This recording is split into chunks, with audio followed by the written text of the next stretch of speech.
welcome everybody. I'm Danico. I used to work for High Times for almost 20 years, writing about cultivation and strains. That's my book there, the first one, that's Field Guide to Marijuana Strains, official High Times. Hold on a second. Yeah, there you go. Official High Times Field Guide to Marijuana Strains came out in 2011, and it's a little bit dated now. Obviously, there's a lot more new strains, but these are kind of the building blocks of today's strains in there. And this is my second book from 2018. Nice. Cannabis: A Beginner's Guide to Growing Marijuana, and basically just wrote a lot of the top 10 strains of the year, and I started the High Times Seed Bank Hall of Fame, and I've just been always very passionate about this plant, this healing flower that we all know and love, and growing it is really the ultimate kind of expression of love you can have for this plant, because there's no feeling like smoking your own homegrown weed, and there's a lot of different reasons, like, why you should grow your own. It's cheaper, obviously, like at the end of the day, especially if you're growing outdoors or in a greenhouse and you don't have to pay for lighting and HVAC and all that. You also know what strains you're growing, the varieties, you're in control of exactly the phenotype that you're growing, so that the expression of the genetics is the exact thing that you want. You also know whether there's been pesticides used on the plants and all the things that can go horribly wrong when you're growing, that have all kinds of atomic solutions to them, so that's important to know.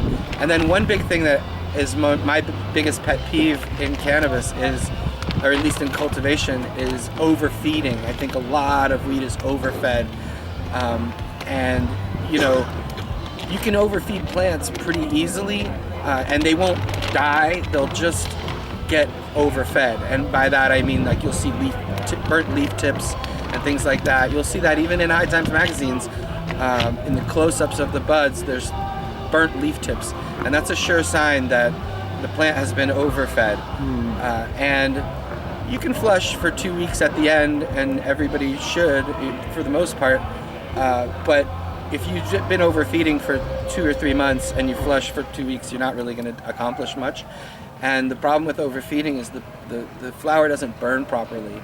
It doesn't stay lit. It's like a piece of charcoal. It's all the excess salts and minerals and things that are in there. So when you grow your own, you're in charge of all the food that goes into the plant as well.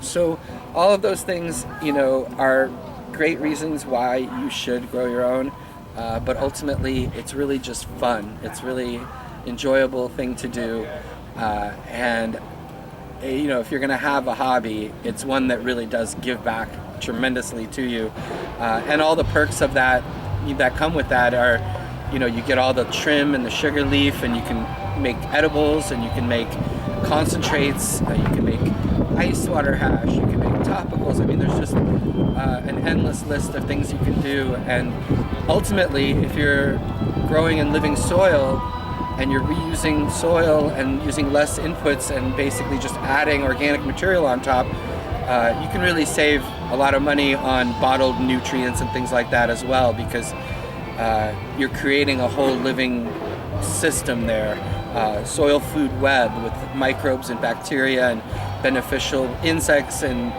all of the amazing inputs, including even mushroom mycelia, which interact with plant roots in these amazing ways.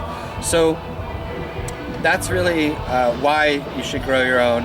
And if you've been to the store and seen what's mass produced at the store and what passes for like flour out there for $60 an eighth sometimes, it's pretty outrageous, because it really doesn't cost that much to produce. You're basically just paying for another middleman to mass produce your cannabis, and it's just, if there's one thing that I've learned from visiting farms all these years, it's that the smaller the better. The best award-winning cannabis comes out of tents, not out of big commercial grows, mass. I mean, that's great for biomass. If you're going to be making distillate or gummies or vape pens or something, fine. But true flower connoisseurs want the best, and they want that, amazing, lovingly produced cannabis that's made in small batches, and really, that there's nothing that compares to that that you can really buy. And all the perks that come with it, again, like even scissor hash when you're trimming is like that spicy, fresh kind of hash that just gets you super baked during trim jail. And even that is something that you don't really experience unless you grow your own or have friends that do. So I envision kind of in the future, hopefully, more of like a farmer's market vibe to cannabis, where small batch growers can sell their excess cannabis in jars to people at places like this, instead of at an Apple store off an iPad. But that's why grow your own. Then now you've made the decision to grow your own. Now you're going to have to understand a little bit about the plant. I'll keep this simple because it seems like you guys know most of this, but cannabis is an annual rather than a perennial. Like a perennial is like these trees, they come back every year from the same root stock, and they may go dormant in the winter, but it's the same plant year after year. Cannabis is not that. Cannabis is an annual. So what it does is it grows, the seeds sprout in the spring as the earth gets warmer, and then the plant is in its vegetative stage. It's a seedling. Then as the summer kicks in, it starts growing branches and leaves, and then as the fall kicks in, the end of summer, and the sun starts diminishing in the sky, the plant begins to flower, and that typically lasts about 2 months or so, 60 days, until it's ripe. But in the wild, there's male and female plants next to each other. The male pollen is pollinating the female, producing seeds, and then when the plant dies off in the frost and the cold, those seeds fall into the ground and become the seeds of the next year. So the cannabis that we grow is only the female plants. We want the female flowers, so we don't want any male plants at all, because that will fill your buds with seeds. So we grow the females and we don't allow them to be pollinated, and we grow them as seedlings and then into their vegetative stage and then into their flowering stage. And the way that you control that indoors, you control the lighting. So you have timers on the lights that mimic the seasons. So when you're vegging the plant gets more light. When you start the flowering process, you cut down the light.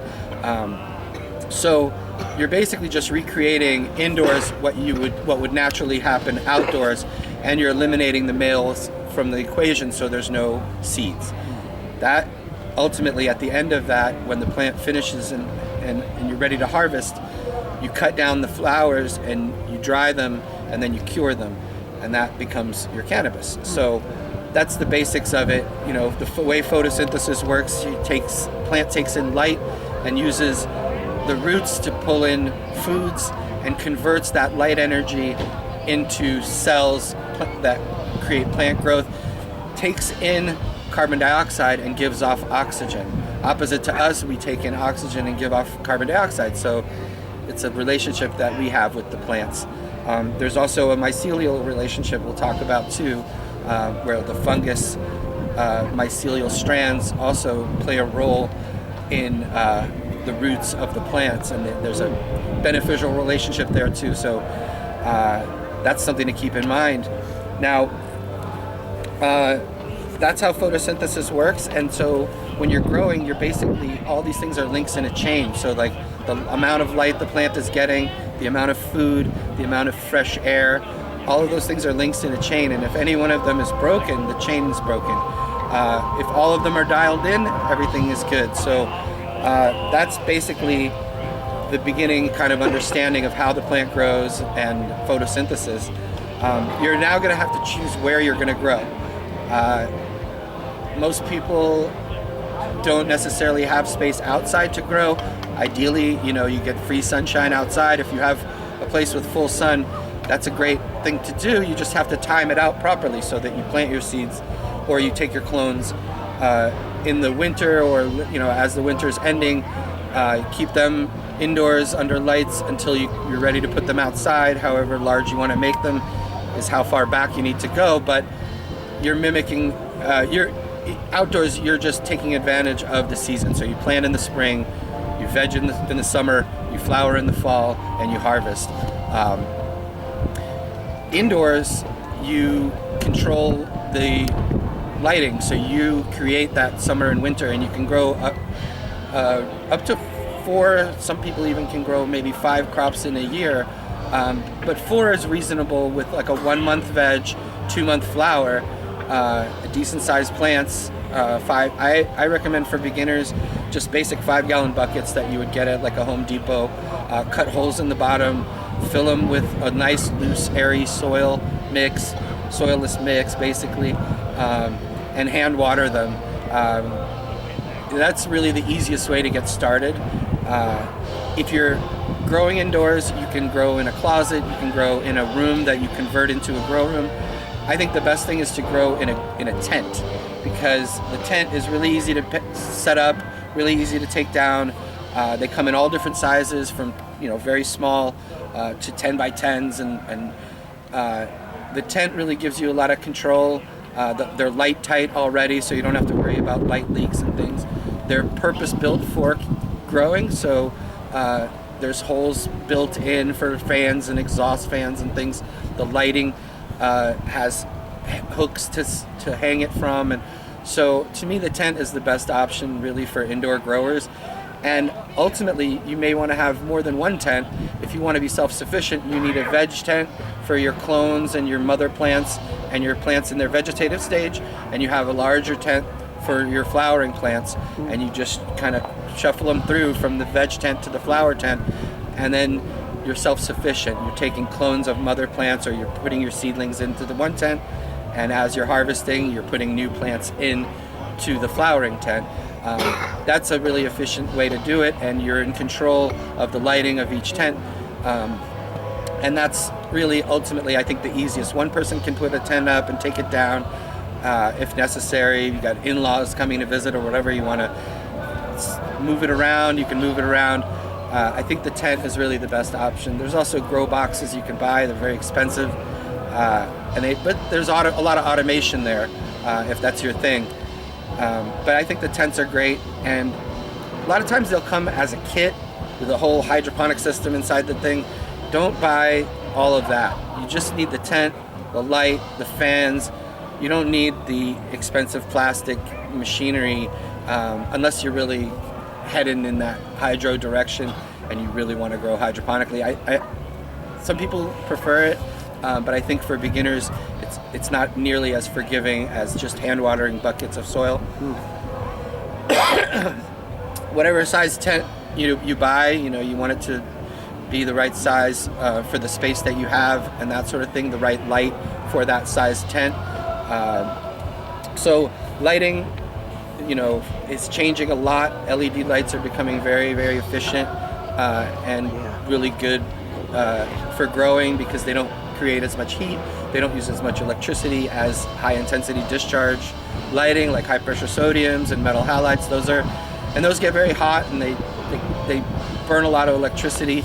Only recently have I really been kind of convinced that LED is really the way to go. There's a lot of bad ones out there too, so you want to get a good reliable LED. You might have to pay a little extra for purpose-built LEDs that are made for cannabis growing and not just your basic LEDs that are out there. But the technology has advanced greatly, and I think that's the way to go these days. You can also do fluorescent lighting if you're just getting started and you want to use compact fluorescents or banks of fluorescents. But LEDs at the end of the day are going to be more a lot more intensity of light for that amount of electricity. And HIDs you can still use, just make sure it's the right size for the tent. There's 250 watt, 400 watt, that's good for 3x3, kind of 4x4 space. 5x5 you might want to go with a 600 or a 1000 watt light. But then you're going to have a lot of heat, so you got to be able to deal with the heat. You want to make sure you're avoiding light leaks, so the grow tent, you want to get inside with the light off. and make sure there's no light leaking in through the zippers or anywhere, the corners. They're typically built to avoid light leaks, but you want to make sure. The height that you hang the light is really important. You know, you don't want to just hang it up at the top of the tent and let the plants grow up to it. Particularly if you're able to dim the light as well. You want to lower the light and raise it as the plants grow. You won't get the plants being as stretchy and leggy, and you won't be growing just like long internodal spaces. So it's good to have the kind of light that you can raise and lower. If you want to fix the light, then just raise the plants and lower them as they grow if you can't move the light. But ultimately, it's good to be able to raise and lower the light accordingly, because you lose a lot of lumens as you create distance between the plants and the light. The question of soil versus hydroponics, I mean, again, I recommend soil for beginners. Now I'm really into living soil, where you're just incorporating everything there, like the worms and it's just like a whole ecosystem. Like I said, that's pretty amazing. But for beginners, you're not going to pull that off in a 5-gallon bucket. So I would say just get a nice loose, airy soil mix that's got some perlite and hand water that. If you do choose to go the hydroponic route, I will say that hydro is all about maintaining your reservoir, because the reservoir holds your nutrient solution. So you want to make sure the temperature of that nutrient solution is within the right parameters. There's pumps in there that can heat it up and things like that. So temperature is important. pH, very important. That's the measure of acidity versus alkalinity of it. Your pH range for hydro, you want to be a little slightly on the acidic side, 5.5, 5.8, right around there, and dial it in at all times. And of course, parts per million, which is the amount of plant food, actual nutrients that's in that, because as the plants use it up and as the time goes by, your water will evaporate, your plant newts will be taken in by the plant, water will be taken in by the plant, and that throws off all of those things that you dialed in. So you want monitors sitting in your nutrient solution, monitoring temperature, pH, parts per million of your nutrient solution at all times. You want to really dial it in so that if anything goes off at any time, it notifies you and you deal with it immediately. It's like driving a Ferrari versus like a regular just car. So some people are more interested in kind of like that lab type environment. There's less risk of pests in some cases too when you're growing hydroponically. It's clean, it's kind of lab kind of environment, and some people are more in tune with that. I think beginners should start with soil personally, so that's what I teach people, but I want to cover everything. pH is important with soil as well. You want to measure the pH of the soil, and you want to make sure the pH of the nutrient solution that you're adding to the soil is proper. It could be a little higher than hydro, you could be 6.0 to 6.5, right around there, just slightly on the acidic side. 7 is neutral, and 1 is super acidic. 14 is super alkaline. So you want to be just south of neutral, slightly on the acidic side. And what that has to do with is how the roots are able to take in nutrients. If the pH is off, they can't take in the nutrients, but the nutrients are there.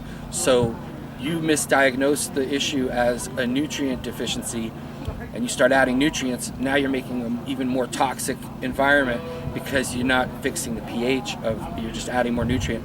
So that misdiagnosis can be solved by basically measuring the pH at all times. With soil, with hydro, it's absolutely essential. Soil, again, is a little more forgiving. You could be 5.8 to 6.8 and probably get away with things, but you really want to dial it in right around 6.5 if you can. In that way, every nutrient, all the little micronutrients that are necessary, can all get drawn in, and you'll have healthier plants that way. So pH is important. As far as feeding the plant, if you're using bottled nutrients, they're going to typically have an NPK ratio, nitrogen, phosphorus, potassium ratio. and that'll tell you basically how much of each of those elements, which are major nutrients that are necessary for plant growth, are available. And during the vegetative stage, you want a more nitrogen high nutrient. Typically it'll say grow or veg or something on those bottles. And then once you switch over to flowering, you're going to want something with more phosphorus and potassium too, but phosphorus for sure.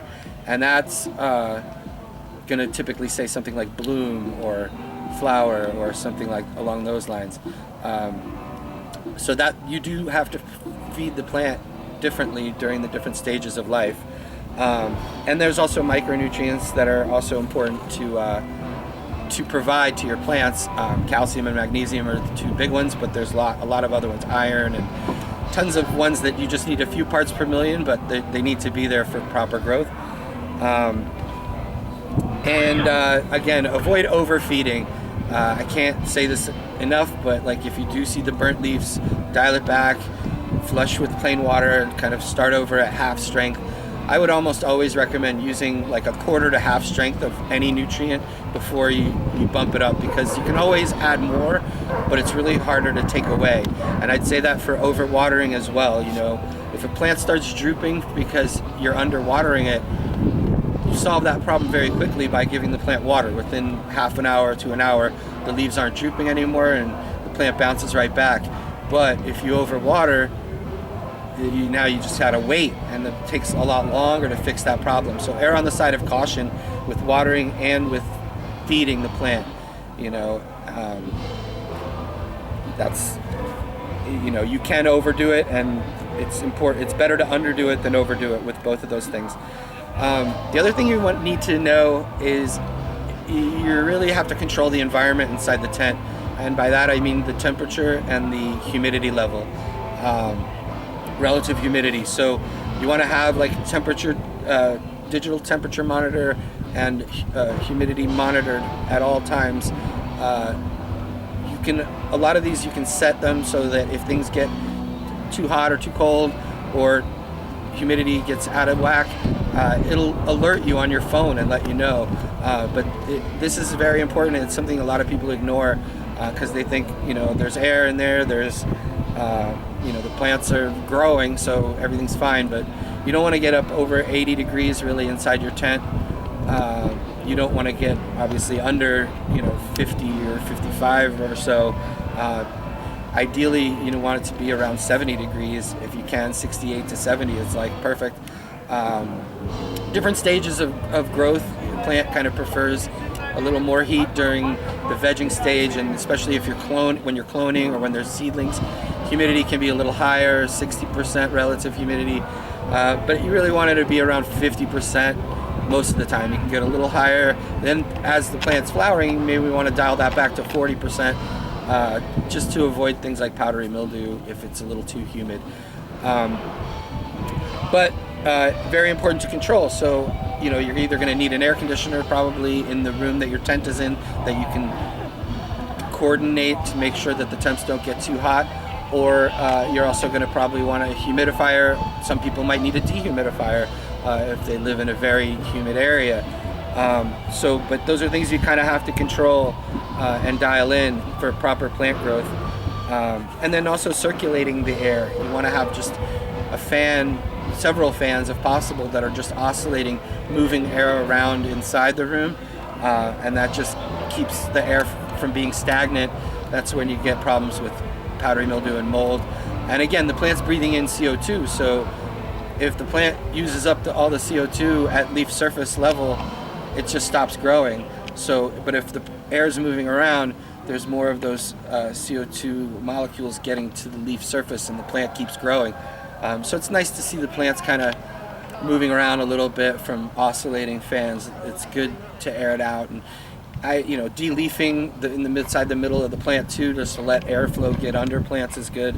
But moving air is important, and you always want to have obviously an exhaust fan from your tent going through aerated charcoal filter that's going to clean the odors from the space as well. So all the air that's coming out isn't going to be like reeking of your plants. So air filtration is very important.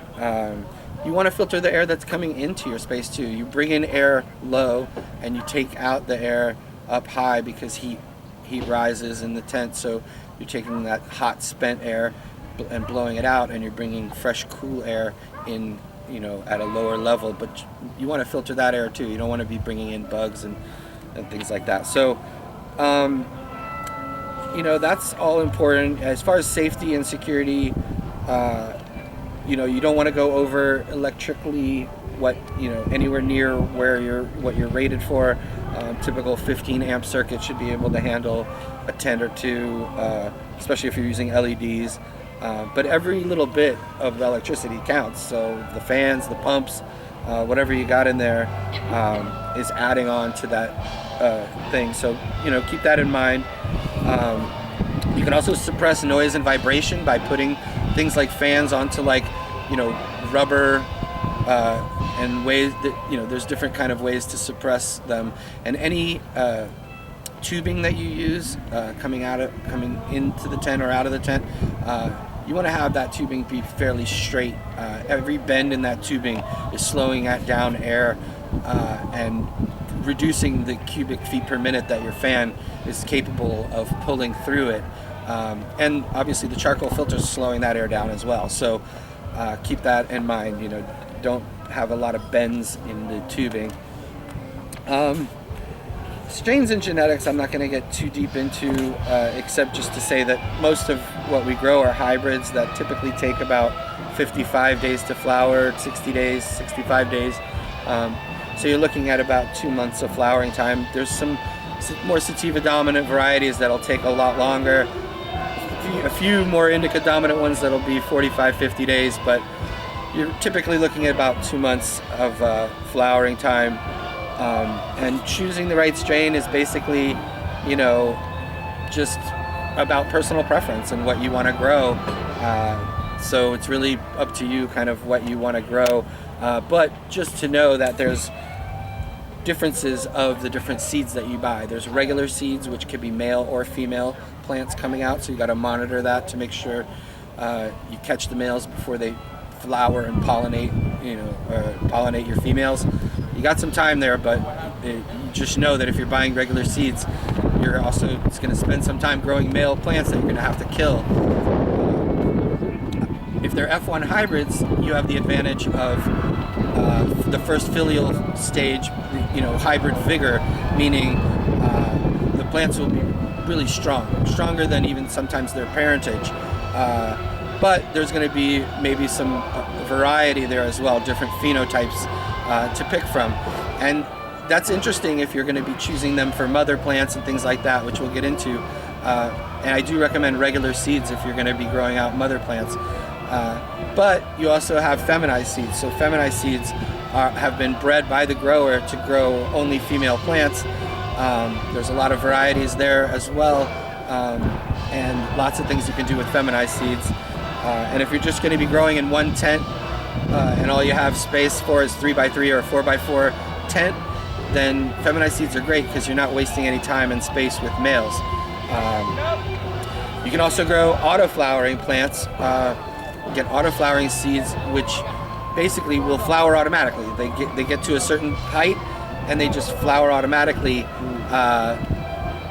But you're not going to grow big monster plants that are autos. They're more for you can grow 2 crops in a year. You can plant in the spring and harvest in the summer, and then plant again in the summer and harvest in the fall. So you can get 2 outdoor crops with autos. You can plant them and just walk away and come back and harvest in 85 days. So they're great if you're guerrilla gardening, guerrilla farming out there or whatever. And they tend to be a little bit less potent because of the genetics that makes them flower automatically, the ruderalis. But they've come a long way, and there's some great autos out there, particularly if you're going to be making hash, concentrates and things like that. There are great ones, and the advantage too is they're done earlier, so it's before people are out there ripping off plants. It's before people are even kind of aware that there's flowering plants out in the world. And indoors, you don't even have to change your light cycle. You just have your lights on for 18 hours a day, and the plant just automatically flowers under 18 hours of light. So it gets a lot of light, and you can get some big chunky flowers out of autos. So there's pros and cons to each one, but you should know the difference before ordering any seeds, or buying them, or wherever you might go. I highly recommend TH Caesar. His booth is right there. He's got some incredible seeds, and affordable, and really incredible. I've grown some out and they're amazing, but once you have the seeds, you got to know how to sprout them. This is if you're growing from seeds. We'll talk about clones as well, but if you're growing from seeds, you want, especially if you're buying a pack of seeds for 40 or 60 bucks, so it's 10 seeds, you want to get the most out of every seed. You want them all to pop open. I like to sprout seeds directly into the medium that I'm going to be growing them in.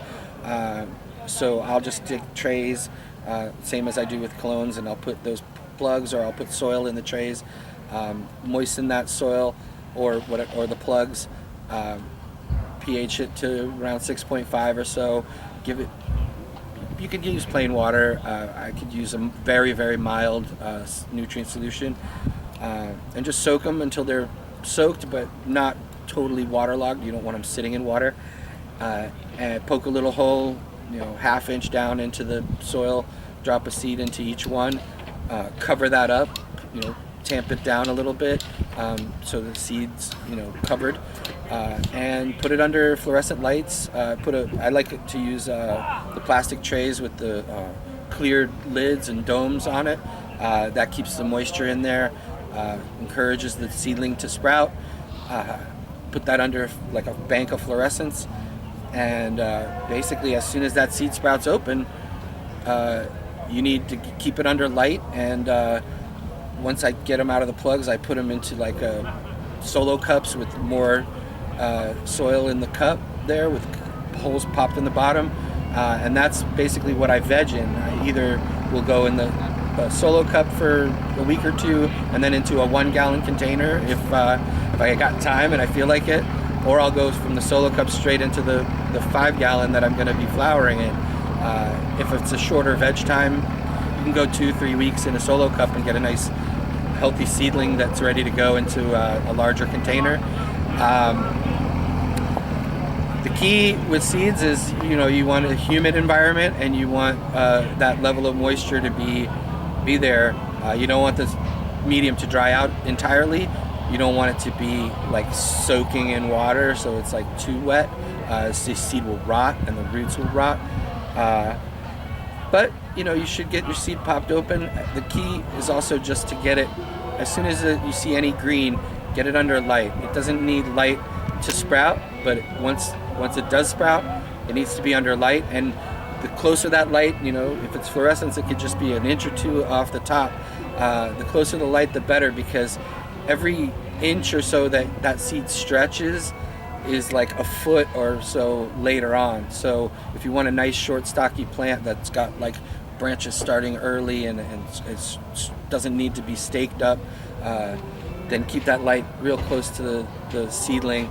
Let it take in as much light as possible without burning it, obviously, but let it stay short and stocky. It's the concept of even almost like a bonsai. You're just making sure it's like a short stocky plant from the day one, and that way you'll get shorter, stockier plants, but fuller with less internodal spacing, so you're just not growing a lot of lumber. As far as watering and feeding them, don't overwater, but don't let them dry out completely. Temperature and humidity, 70 to 75 degrees Fahrenheit. Relative humidity around 50% is ideal.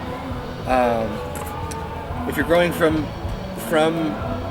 regular seeds, recognizing males from females is in here as well. If you see the plant starting to flower and little like what looks like miniature bananas hanging down, that's a male flower that's going to eventually open. Those bananas are going to open up and drop the pollen, kill that plant. You don't want males, so they're only good for breeding, and you're a beginner, so you're not going to be breeding. Get rid of the male. If a female should look like a little puff ball, like a little cotton ball with little white hairs and kind of like teardrop shaped bracts with white hairs coming out. That's most likely a female. And then could be hermaphrodites, which is a female plant that has male flowers, or a male plant that has female flowers.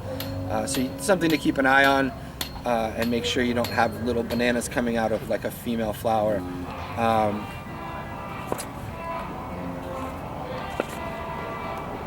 The other way to grow besides planting seeds is from clones, and so to get clones you need a mother plant.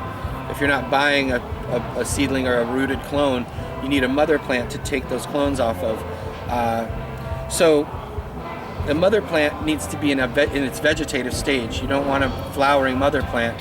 So the way to do this is you grow from seed, and you take a clone of the seedlings that you're growing, and you flower the clone, and the clone tells you what the seedling is. So I have a whole description of that in here, where you plant the seeds. You have plant A and plant B and plant C. You take clone A, clone B, and clone C. You root those clones, which is basically the process we'll talk about, inducing roots off of a cut piece of plant. And then you flower that clone, and then that clone A tells you if plant A is a female, clone B, and so on. So you figured out clone A is a female, and that's the keeper pheno. Then you keep plant A in its vegetative stage. You've never flowered that plant, and you can take clones from that plant for years and years and keep that plant alive for generations. The key to that, not the key to it, but the benefit of that is you're getting the same genetics every time. You're growing the same stuff. The plants all behave exactly the same. They're exact clones. So the level canopy in your grow tent, the plant is going to flower at the same exact time. It's going to ripen at the same time. It's an exact copy, a replica of the mother. So there's lots of advantage, particularly indoors. Outdoors, I would say grow from seed for the most part, because you get the benefit of the taproot. You get a bigger, kind of denser root system, a stronger plant from seed than you do from clone, because clones don't have a taproot. Clone is the piece of that mother plant. So now that you have that mother plant, and you've determined obviously that it's a female, and you're keeping that plant in its vegetative stage for as long as you want to take clones from it. So 18 hours of light or more, 20 hours of light per day. And the plant will never flower, so it just keeps growing and growing leaves and branches. And when you take a clone, you're taking one of those branches, cutting it off, and putting it into a medium in order to basically make the cut end produce roots that will then come out and make that individual clone a replica of the mother plant. You could take 20, 30, 40 clones off of one plant, put them in a tray, and grow those all out. I mean, not legally, I should say, but you've got 6 plants per person or 12 per household legal in New York State, which is amazing, because the limit, it's not great. I mean, it's a small number, but the limit is on the number of plants and not the size of the plants.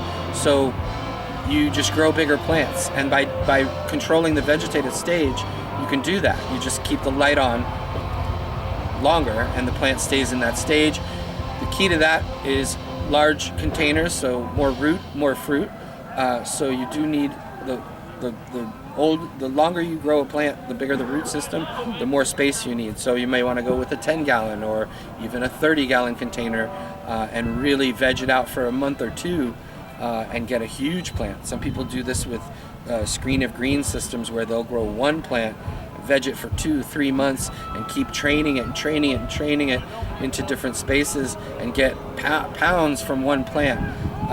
Just keep in mind, you have a longer vegging time, more things can go wrong as well. So I teach people, if you're a beginner, go with the 5-gallon bucket, go with the 1 month veg, 2 months flower. That gives you 4 harvests a year. You fill up a bunch of jars of weed, and you never have to buy it again. It's great. So, but back to cloning. You take that piece, that cut end off, you dip that into a rooting hormone or a gel. Sometimes it's powder, gel, whatever your preference. But that contains fungicide, so the plant cut end won't rot, and it has vitamins and things to induce rooting in the plant. So you take that cut end. Never want to let an embolism go up into the cut end of the plant. So if you're going to take the cutting and not immediately put it into where it's going to go, put it into a cup of water. And you'll see grandmothers do this with house plants, where they take a piece of a plant, they put it in a shot glass or a jar on the windowsill, and roots will come out of the plant. That's basically the same exact process, except you want every one of these to root, so you want to give it the exact proper environment for cloning. I take the cut at a 45-degree angle with a sharp blade that's... Whoa! Sharp blade. There's a cutting right there. Wow. That pretty plant, I'm glad that didn't hit anybody. Yeah. Really? Oh. So the plant heard me and made a cutting. So we cut at a 45-degree angle with a very sharp blade. You can also then trim off the branches that are close to that cut end to give yourself an inch or two of just stem, to then basically dip into your gel or your powder, and then right into your plugs in your medium. You could use soil, you could use little plugs. The plugs work great in those trays, the same trays that you use for seedling, you can use for cloning. Same thing, you want a moist environment, warm environment, 70 to 80 degrees is perfect. 50 to 60% relative humidity, even 65-70% inside the tray. If it's too humid, you might want to cut holes in that plastic top if it's like really, really humid in there. But ultimately, within 6-7 days or so, roots should be coming out of that cut end into your medium. And if you see roots coming out of the bottom of your plugs, you're ready to put that into the solo cup or the 1-gallon container that you're going to veg your plants in. So whether you've rooted a clone or grown out a seedling, the plant is now in the vegetative stage. Indoors, you're controlling the light, so you want the lights to be on at least 18 hours per day. You can do 20 hours per day. I like to have at least 2 to 4 hours of dark time for the plant, because that's actually when it kind of rebuilds and actually grows. So it's taking in all the light energy and all that food during the daytime, but at night is actually when it uses what it's stored to actually create new cells. So I do not like the 24-hour veg cycle where the lights are on all the time. Although, when you're cloning, you can have the lights on for 24 hours, but once you go into veg, set your timer. You have to have your lights on a timer. You don't want to do this manually. And a good timer. Invest in a digital timer that you can control very well, not those little plastic plug-in timers that you have to pull the little plastic pieces out or whatever. Just go for the digital nice timer, and that's their lighting schedule during veg. This is when you're putting on leaves and branches that the flowers are going to grow on, ultimately, these branches. So you don't want to ignore the plants during this stage. Vegging is really building the foundation that the flowers are going to then grow on. So you're building that foundation. You're feeding the plant a more nitrogen heavy diet, because that's what the plant needs to grow leaves and branches.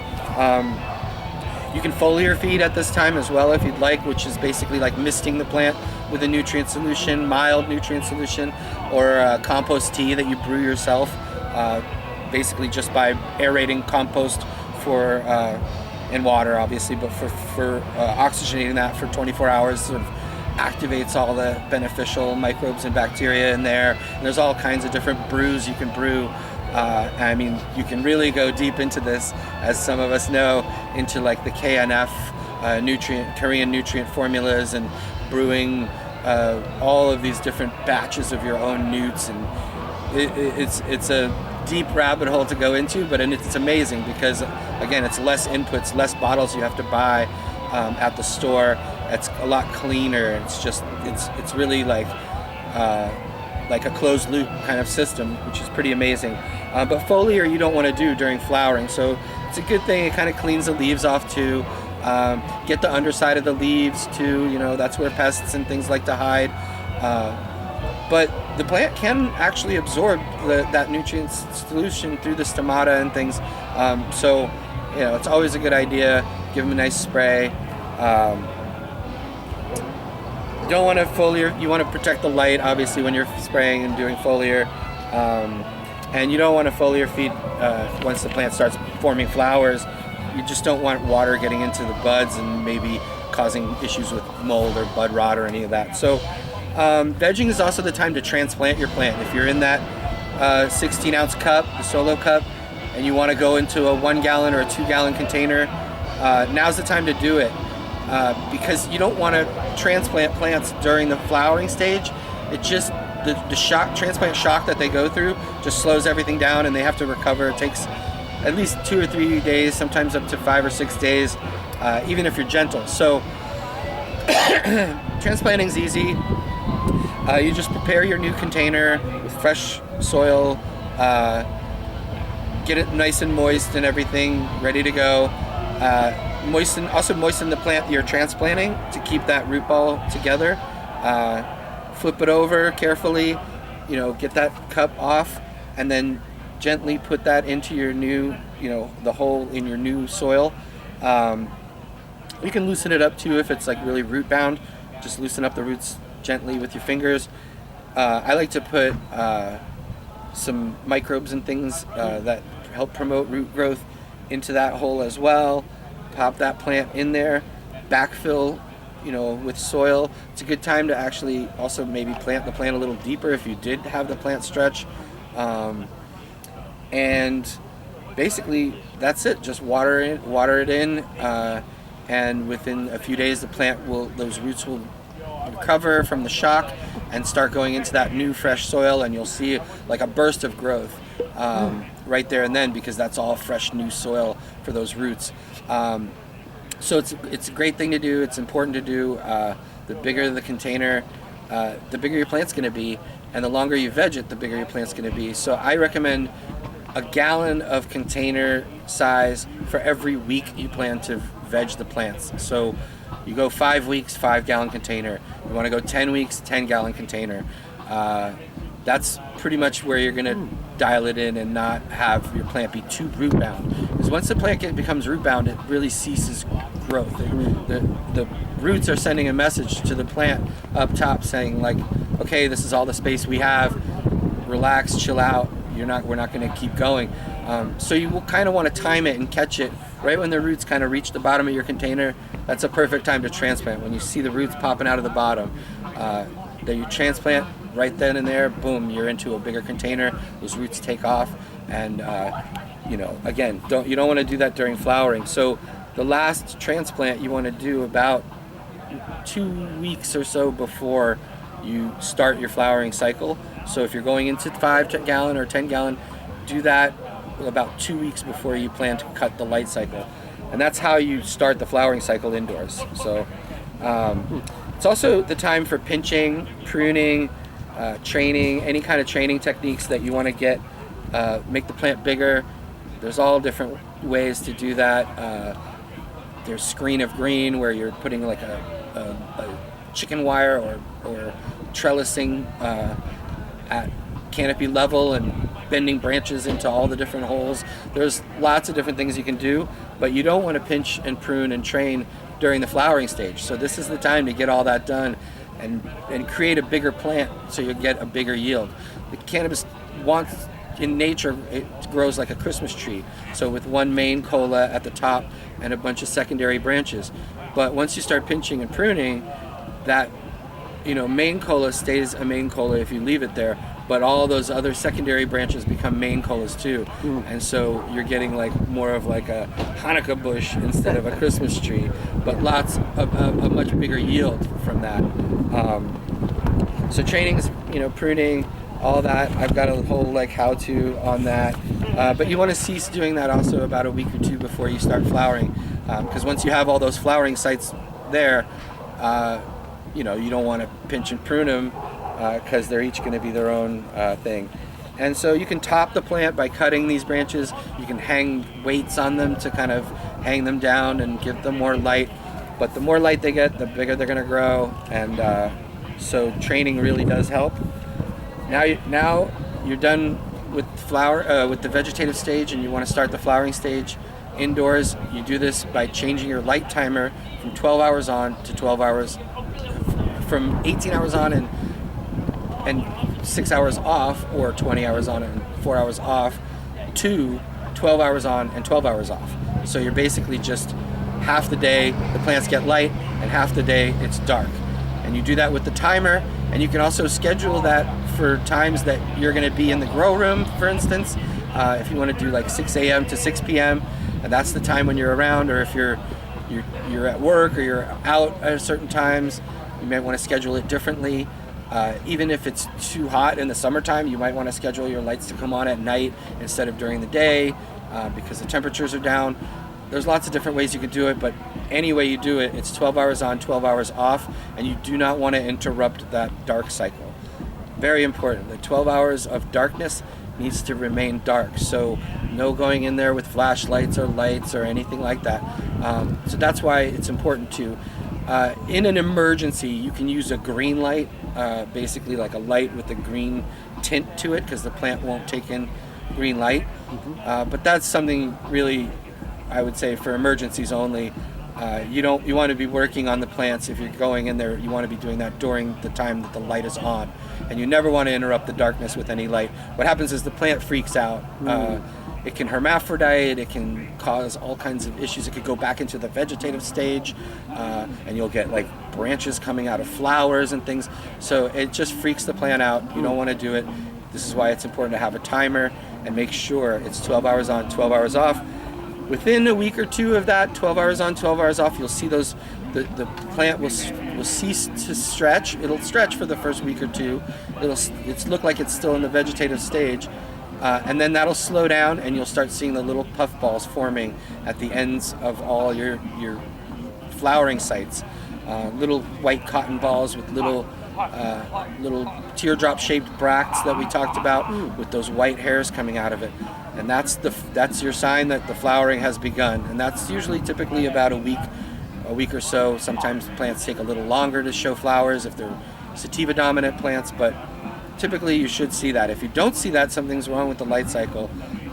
If it's 2-3 weeks down the road and the plants are still in the veg stage, and you don't see any flowers, light is getting to those plants during the dark stage. So very important, total darkness.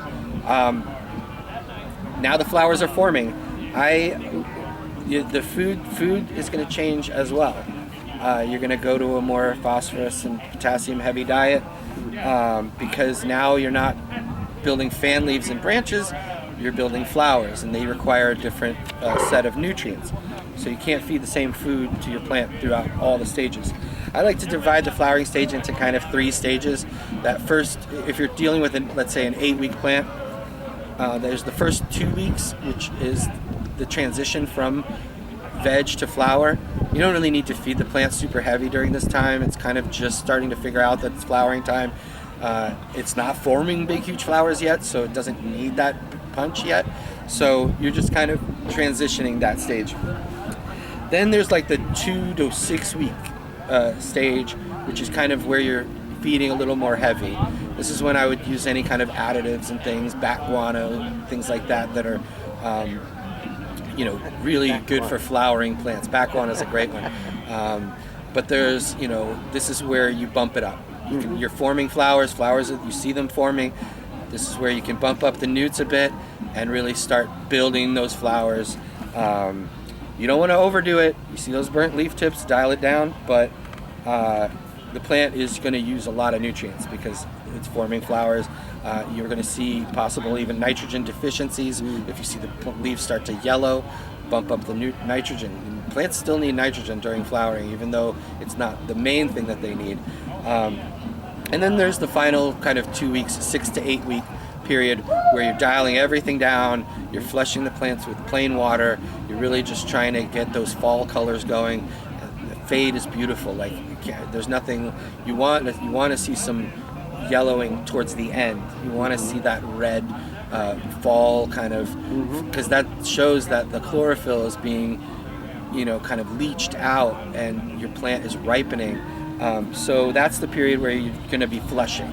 And flushing just means using plain water. You want to pH it if it's out of whack, but just use plain water, no newts, and just let that water flow out the bottom of the bucket. Test the pH as it's flowing out too. Sometimes that'll give you an idea if there's an imbalance in your soil. But let that flush out, and that's going to reduce the amount of salts and newts that might end up in your plant. Even if you're feeding lightly, you still want to flush at the end, and especially if you're feeding heavy, you want to do that. That's going to result in a cleaner burning white ash, better flavors from the terpene production and the flavonoids and terpenoids, just stronger tasting, better. It'll burn clean all the way down a joint, like to the bottom. You don't have to keep relighting it. It's just a far better experience. So I know I talk about overfeeding a lot, but I do think 99.9% of weed out there is overfed. And again, you can always bump it up. So now you're in that 6 to 8 week period, you're approaching harvest. You should be looking at your flowers through a loop or a magnifying glass or something like that in order to really gauge when to harvest. This is really important. You don't do this by judging whether there's red hairs or just the bag of seeds said it takes 60 days and it's day 60. All kinds of things can happen along the way. The plant could need more time to ripen, and by ripen, you can tell this by looking very closely at the glandular trichomes. These are the essential oil producing glands. Here in the book, they're kind of like represented illustratively, but they look like tiny little kind of mushrooms almost. And it's what glistens on the flower. When you look at a really beautiful cannabis flower, it's the crystals that people call it, or the diamonds, or whatever that is. What it actually is a gland stalk and a gland head that starts to form as the plant's flowering. And at first, the gland head is clear, right? You can see right through it. And as the plant ripens, that gland head will become more cloudy. And eventually what will happen is it'll become amber inside, like the amber that, from Jurassic Park, where the mosquitoes caught in the amber, that reddish. So it goes from clear to cloudy to amber. And different people harvest at different times, but the most potent and the best expression of the genetics is when most of those gland heads are cloudy and not yet amber, but not clear. So cloudy is what you're looking for. Some will start to go amber, some might still be clear as they're forming, but the majority of them, if the majority, 90% are cloudy, you're ready to go. That's the culmination of the production of essential oils in that gland head. So the THC molecules, the CBD, the CBN, whatever you're going after, the essential oil is at its peak at that moment. If you let it go longer, it will degrade. So you'll have higher level of CBN, which is degraded THC and CBD.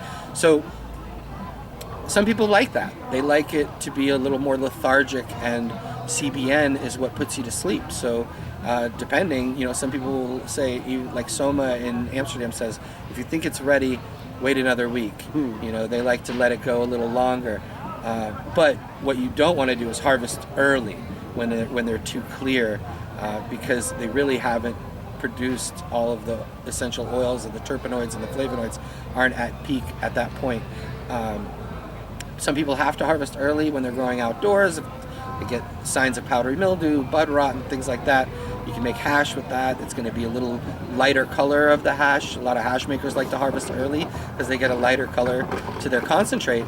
But it's also going to be a little bit more of a uplifting, head high, rather than a kind of lethargic body high, even with the sativa or with an indica. So when you harvest actually does determine some of the potency levels there and what's at its peak at that moment. So I like to harvest when they're mostly cloudy. When you harvest, it's like taking a steak off a grill. They will continue to get amber.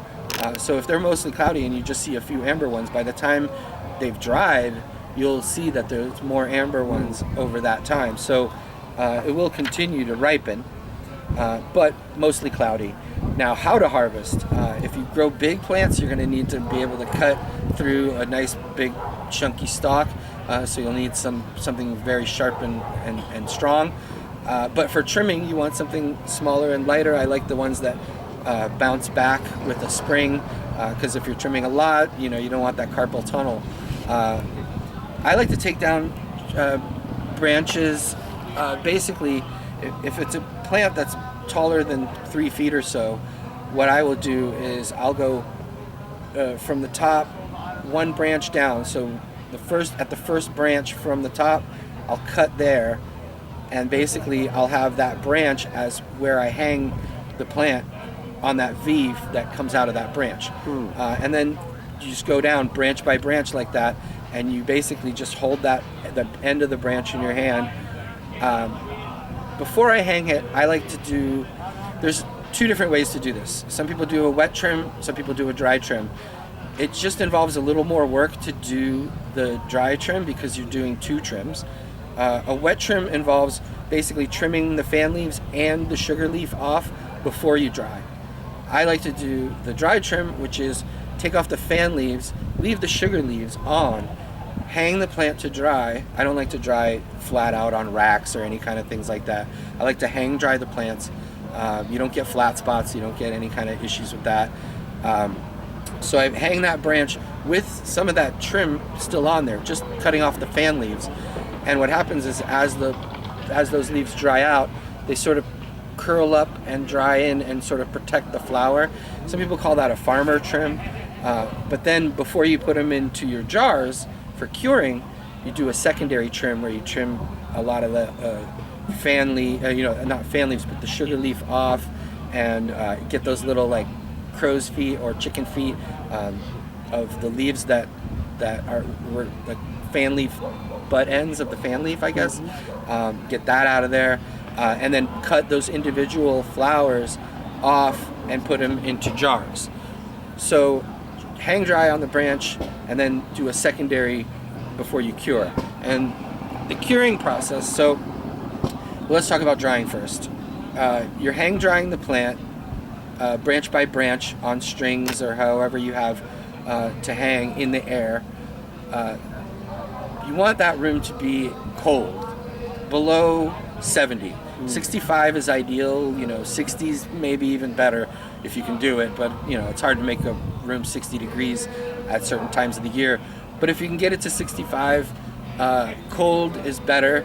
A lot of terpenes, the most volatile terpenes, are gone at 85 degrees, 80 degrees. So if it's hot, too hot, you'll lose flavor, you'll lose odor, you'll lose potency. So cold drying is best. The humidity level in the drying room should be around 50% or so. Remember, a lot of water is being given off by the plant. You're drying the plant, so the water's from the plant is drying into the air. Actually, 75% of the weight of that wet plant is going to be gone. You can actually weigh it, and it's going to be about 25% of what the weight is when it's wet. So a lot of moisture being pulled out. You want air circulating in the room, but you don't want fans blowing directly on the drying branches because it'll dry them out too quick. But you do want air circulation happening. You want this to happen in the dark. You don't want to do this. Light degrades THC, heat degrades THC. So heat and light are both your enemy at this point. Cold is great, darkness is great. After about 5 or 6 days, you want to start checking for the snap. And by that I mean, instead of the branches bending when you break them, when you try to break them, instead of them bending, they start to snap a little bit. That's kind of the point at which your moisture level is perfect to start the curing process. And curing is just slowing down drying. You're taking that last bit of moisture out of the flower. And what happens is when you take those individual flowers off, and like I said, I do a dry trim so that once they're dry and I feel like it's time to start curing, that's when I will take my branches, individual dried branches, cut off any excess leaf that's there, leave some of that like farmer trim leaf on there, because I'll even take that off even before I roll a joint. That just protects the flowers as far as I'm concerned. And there's lots of trichomes on that leaf too.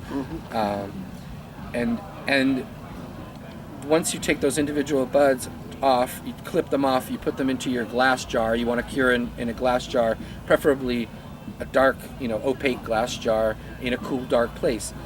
You'll find that those buds are pretty popcorn dry on the outside, but there is moisture in the middle. And what you're doing is you're putting them into the jar and they feel dry. And within an hour or two, you can open up that jar and the buds feel moist again. That's that moisture from the middle of the flower being sweated out and drawn out. Because you've sealed it in there, the moisture level neutralizes. It basically sucks the wetness from the middle of your flower out to the outside of your flower, and it feels moist again. And you burp, we call it burping the jars. You open that jar once or twice a day, replenish the air inside there, let a little bit of that moisture out slowly, and that's like sweating that last moisture until you're at the perfect moisture level where the flower is cured. So the drying process can take 7 to 10 days. You want it to take at least 6 or 7 days. You don't, if it's dry in 3 or 4 days, it's too dry, and you'll dry that like grassy green chlorophyll-y taste right into it, and like you can never get rid of that. Now, if it's 2 weeks, if you're in like NorCal or somewhere where it's really humid and it's taking forever for the plant to dry, you risk mold and bud rot and things like that too. So 7 to 10 days is probably ideal as far as I'm concerned. It's going to dry quicker if you did the wet trim. So if you trim off all the leaves that first time before you hang dry, the flower is going to dry quicker because there's less moisture to be released from those leaves. And more surface area air reaching those flowers. It might dry in 5 or 6 days. That's why I like to do the dry trim, is because I like the slow drying process. I like it to take at least 7 to 8 days, because you're really losing that grassy green fresh taste. And then when you put them into the jars, you're losing even more of that. You're really pulling that moisture out and evening the level of moisture in your flowers out. And you can go real extreme with that. I mean, I've seen people cure their buds in jars for months and really kind of, it's almost like a fine wine. When you open it up, you get an expression that's very different from the 2 weeks dried or the 2 weeks cured flower. And when you grow your own and you have all these different jars, you can kind of experiment with this as well. You burp one jar and don't burp the other. Let one go a little extreme. Now, if you smell anything off, if you smell ammonia or anything that's, if the flower's really wet when you open up the jar, leave it open for an hour. Let it dry out. You don't want rot or mold. So it's a delicate game you play here, but it really does result in a much better expression of the product. And well-cured flower is nothing like plants that aren't cured. And I'll tell you, most commercial bud is not cured. It's just dried and packaged. And so that's really one of the great joys of growing your own, is this whole harvesting process. Now, some people call it trim jail because it does take hours sometimes, depending on how much you grow, to really get in there and trim it all up. But it's a gift to yourself, So that trimming is great. And remember that drying and curing should be done in a cool, dry place. And burp the jars, if there's moisture, especially if you see any moisture developing on the inside of the jar. You put the buds in there too wet, and you really need to maybe even take them out and lay them out and let them dry. And then as far as storage goes, I keep them in the jars. I keep them in a cool, dark place, and you can have jars for a year or more. Eventually it's going to dry into dust, so you can go too far with it. It's kind of like, I liken it to more like a Beaujolais rather than a Bordeaux, if you want to talk about wines. Like, it ages a certain amount, but it should be consumed within a few years of when it's grown. Chapter 10 I have in here, it's like all the bad things that can happen, and they will happen. There's tons of pests and fungus and molds and deficiencies and all these things. It's part of growing. It happens to us all. No one who claims to be an expert has ever not had these problems. So, nothing to be ashamed of. The key, though, is looking at your plants and being with the plants as much as possible. Remember, you're breathing carbon dioxide out, so you're always benefiting by being there. Checking the undersides of the leaves at all times. Prevention is something people don't talk about as much as how to eradicate a pest. But preventing the pest from ever getting there is vital. And it's something I can't tell you how many grow rooms I've been in where there's like dead leaves on the floor, yellow leaves on the plants, puddles of water. Things like that are an invitation to pests. You're basically just saying, I want bugs in my grow room. So a little bit goes a long way, but don't leave leaves on the plant that are dry or dying. If they're not green, at that point, they're not really taking in light and providing energy for the plant. But what they do is signal to the bugs that the plant is in decay. And the reason that the yellow sticky traps that we put up are yellow is because the plants are attracted to that color. The bugs are attracted to that color because they know they can start their conquest of your plants there. So take yellow leaves off, take dying leaves off. Deleafing strategically is a good thing to do in general. At the lower parts of the plant, take the big fan leaves off. They don't need to be down there doing. All they're doing is basically just slowing the flow of air at that point. But remember that the fan leaf is the factory that's taking in the light. So if you have a big bud growing and a fan leaf, leave that fan leaf on. That fan leaf is fueling that flower's growth. So sometimes I like to even just take a fan leaf and instead of taking it off, I'll just like tuck it in underneath or something just to keep it on there, but like let more light reach down below the canopy. But prevention, again, it's just keeping things clean, keeping an eye on things. Where the bugs are going to attack is, like I said, it's either the yellow leaf, it's going to be in the back corner of the tent that you don't always get to. Move the plants around. Check all the plants out. Check the undersides of the leaves is where they hide.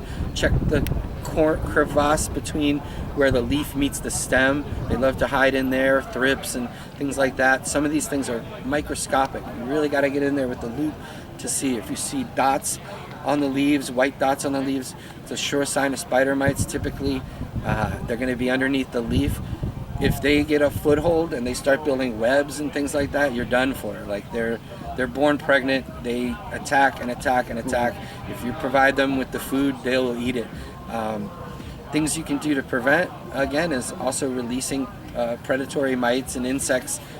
For every vegetarian bug that's killing your plants, there is an attacker out there that you can unleash. It could be a nematode, and it's things you can order in the mail. They show up in a little bag. You release that, and they go in and they attack the bugs that are killing your plants. So it's like this war, these carnivores versus these vegetarians that are all living on your plants, and it can be quite satisfying to see like a ladybug eat a spider mite. They rip the head off and they suck the juice out and throw it down and eat the babies, and it's a dramatic, it's like a National Geographic special right there in your grow tent. So that's a good thing to do. Ladybugs are like that. Praying mantises are great. There's lots of different bugs that you can incorporate in there that are beneficials. There are companion plants that you can use, chrysanthemums, and there's companion plants that deter pests. There's companion plants that work like a canary in the coal mine, kind of like bean plants are great for spider mites because spider mites are well attracted to beans. And so if you've got the bean plants, they'll most likely attack the beans first, and then they're there, and they haven't hopefully established a foothold and started building condominiums on your flowers. So different bugs, the different ways to attack. I don't like to go nuclear route. I don't like to use any of that like chemical pest control. There's lots of organic pesticidal soaps you can use, fungicidal stuff. There's typically spider mites, whiteflies, thrips. Thrips are a big problem. Root aphids, aphids in general. Fungus gnats are pretty annoying, and their larvae eat the roots and stuff, so they're bad. And there's ways to even bottom water. That top inch of soil doesn't necessarily need a lot of water. So when you're top watering, you're basically also creating a very moist home for these fungus gnats.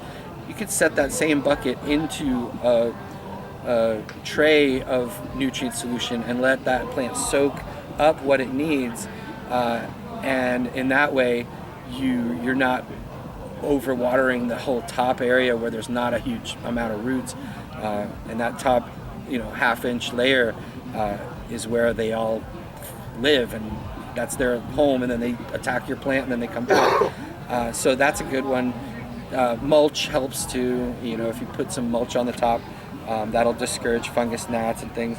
As far as powdery mildew goes, that's a whole other animal. It's not an animal, it's a mildew, it's a mold, but it's a very difficult thing to deal with if it's in your area and it's systemic and endemic.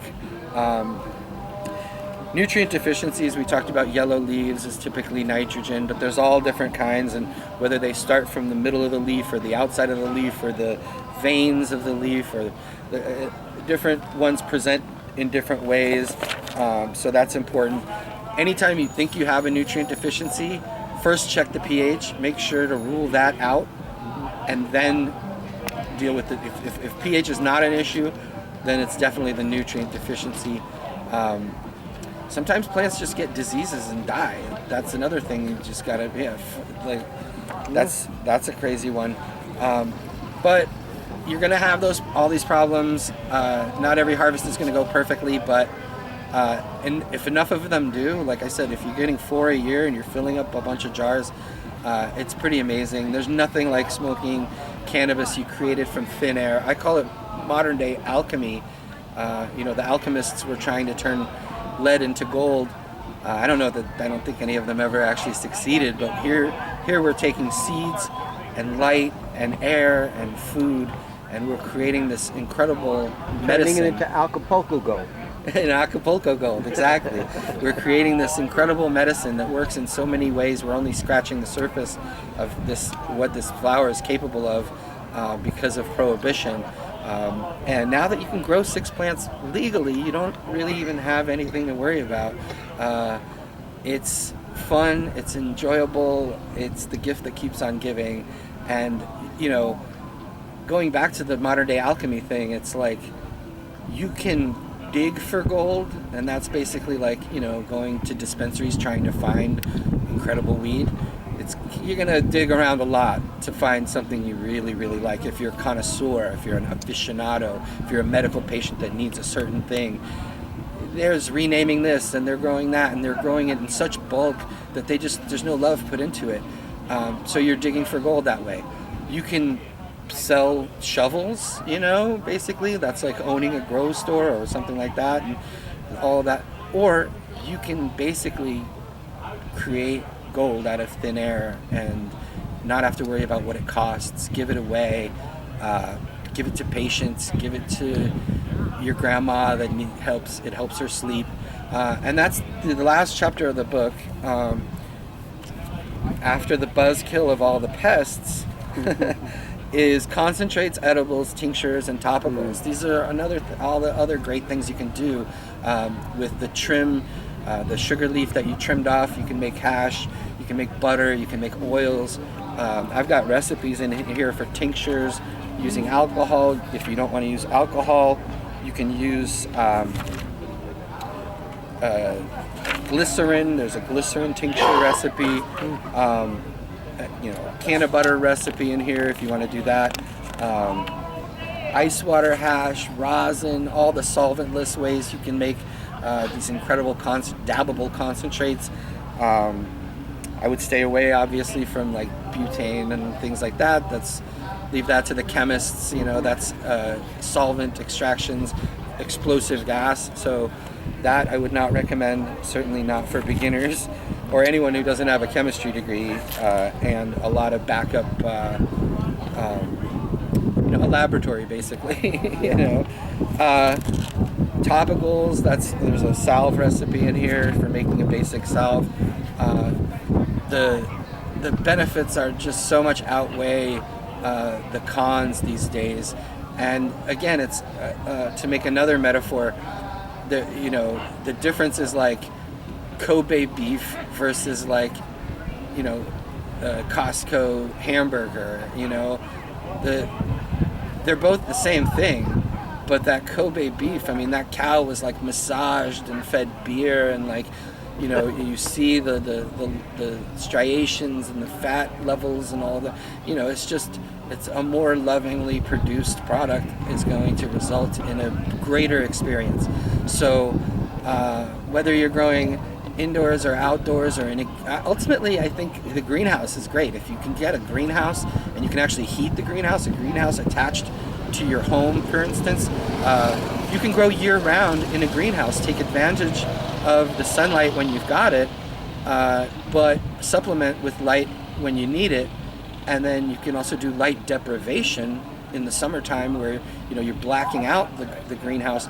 You can grow year round in Maine or upstate New York, wherever you are, and you can have tropical plants in there. You can have mangoes and papaya all growing in this like food forest that's also creating cannabis. You can have a fish farm that helps feed the cannabis that's called aquaponics, and you can really like have this whole amazing situation going.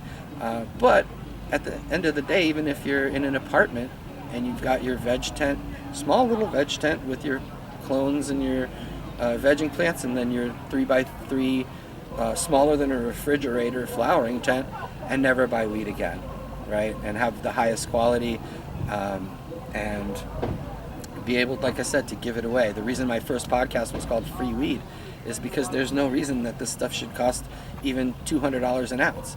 It's a flower that you can create, and you can do it best on your own and yourself. So that's the presentation. I have copies of the book for sale if anybody's interested.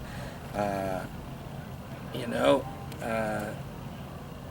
highly encourage you now, especially now that it's legal, to grow your own and own your grow. Thank you. I didn't expect it to be this comprehensive, even though